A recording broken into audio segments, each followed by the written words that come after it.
Yang Tribuners, senang sekali rasanya saya Nur Fajriani bisa kembali menyapa Anda semuanya dimanapun berada dalam program acara Live Report on the Spot Tribun Timur. Dan program ini menayangkan live on the spot bersama dengan jurnalis Tribun dari berbagai daerah. Hari ini Rabu 10 November 2021 kita akan tergabung langsung dengan jurnalis Tribun di Kota Makassar dan Kabupaten Jeneponto, Sulawesi Selatan. Berita pertama datang dari Kota Makassar terkait dengan Kala Youth Fest siap digelar. Sudah ada rekan kami, Rudi Salam, yang akan melaporkan langsung dari lokasi. Baik, Rudi. Ya, Ririn, baru saja telah digelar acara konferensi pers terkait dengan Kala Youth Fest yang akan digelar pada pekan depan, yang akan digelar di Mall NIPA Jalan Urip Sumoharjo, Kota Makassar, tepatnya pada tanggal 20 hingga 21 November 2021, Ririn. Baik, Rudi. Seperti apa konsep Kala Youth Fest tahun ini, Rudi?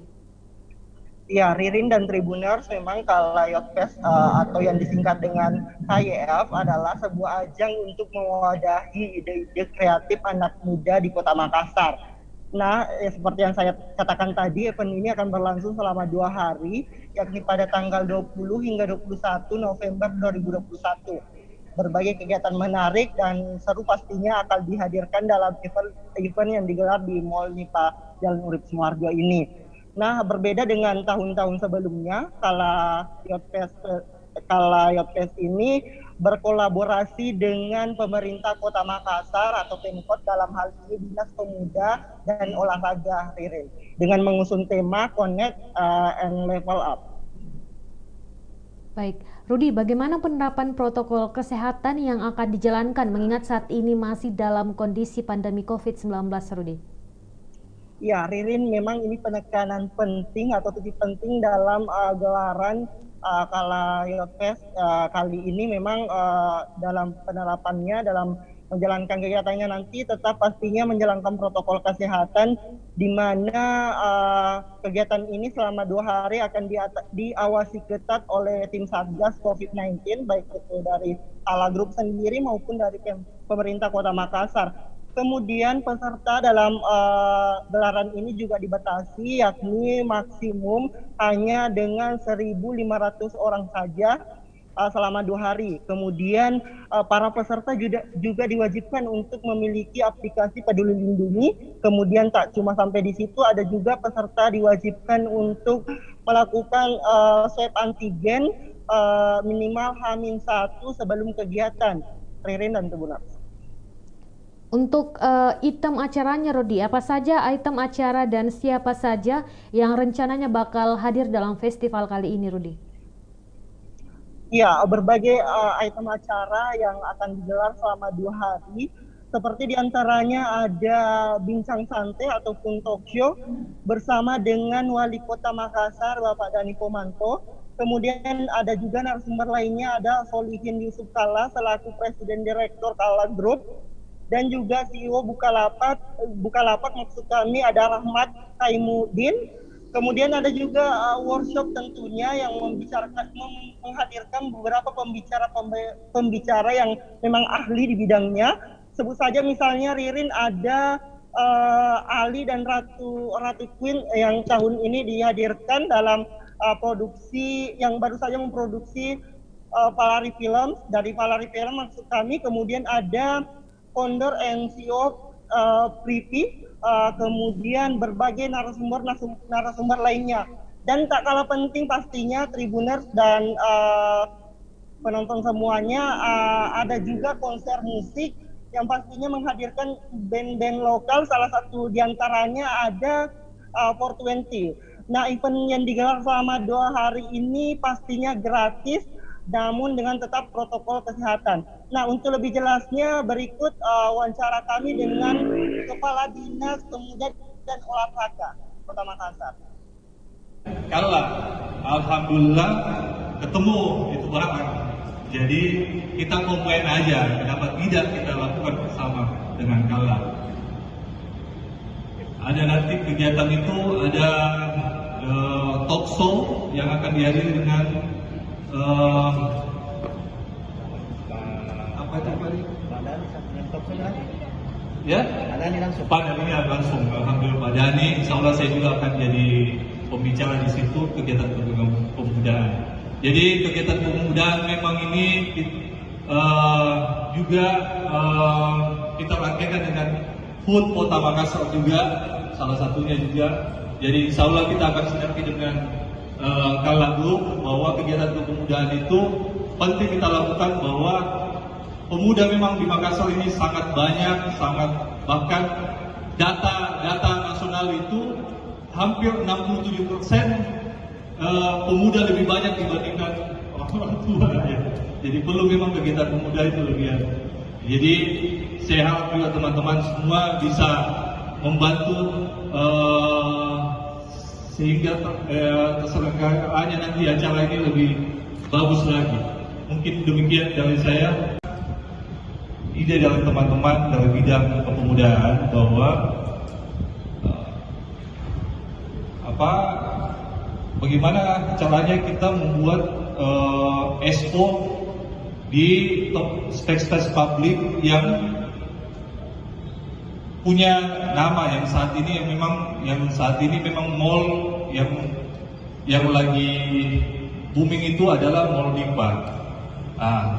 Tidak sengaja waktu itu kami juga waktu itu ketemu sama Pak Dede sama Pak Riyadi waktu itu di rumah kediamannya Pak Wali Kota.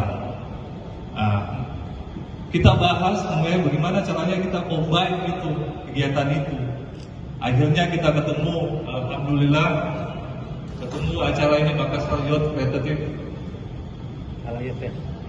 Kala Kreatif Youth Festival combine dengan Makassar Youth Creative Hub. Di situ awalnya kita terus saya utuslah waktu itu ketemu Pak Bi untuk ketemu dengan orang Kala sama Pak Dede. Apa yang kita mau lakukan waktu itu?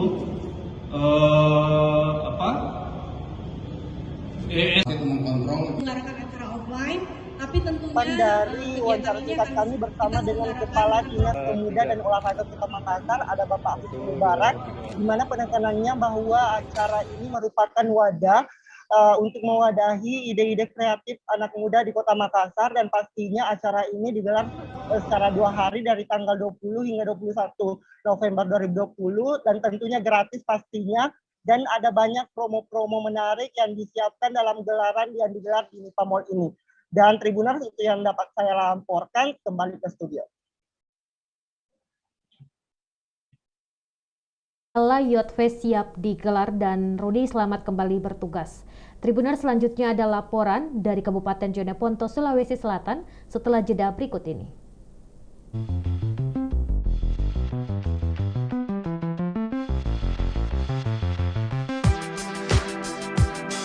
Jalan-jalan ke pantai atau menaiki puncak gunung, melihat dataran indah dan membayangkan lukisan alam Tuhan yang menakjubkan akan tersaji dalam sebuah liputan menarik juga eksklusif. Ikuti perjalanan saya menuju destinasi paling epik di Sulawesi Selatan, hanya di Wisata Virtual Tribuners.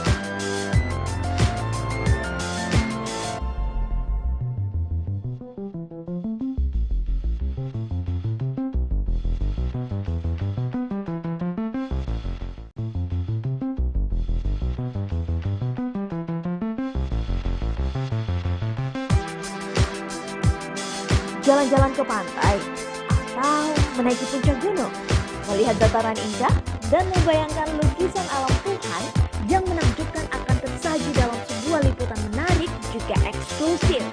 Ikuti perjalanan saya menuju destinasi paling epik di Sulawesi Selatan, hanya di Wisata Virtual Tribuners.